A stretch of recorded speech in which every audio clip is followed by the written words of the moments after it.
నీ అమ్మకు నువ్వు కరెక్ట్గా పుట్టావో లేదో తెలియదురా నా కొడక.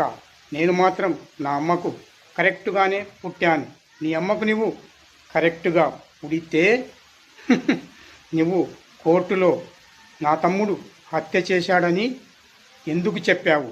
అబద్ధపు సాక్ష్యం ఎందుకు చెప్పావు? నువ్వు చెప్పిన అబద్ధపు సాక్ష్యం వల్ల జడ్జి గారు నా తమ్ముడికి రేపు ఉదయం ఉరిశిక్ష వేయబోతున్నాడు రా. మర్యాదగా చెప్తున్నాను, నా మాట విను. రేపు వెళ్ళి నువ్వు కోర్టులో జడ్జి ముందు ఆ హత్య చేసింది నువ్వేనని చెప్పాలి. నా మాట విను, చెప్పాలి. అలా నువ్వు చెప్పకపోతే నీ తల్లిని నేను చంపేస్తాను. ఏమనుకున్నావు నా కొడక? నీ తల్లిని చంపుకుంటావా? వెళ్ళి సాక్ష్యం చెప్తావా? ఏదో ఒకటి ఇప్పుడు చెప్పాలి.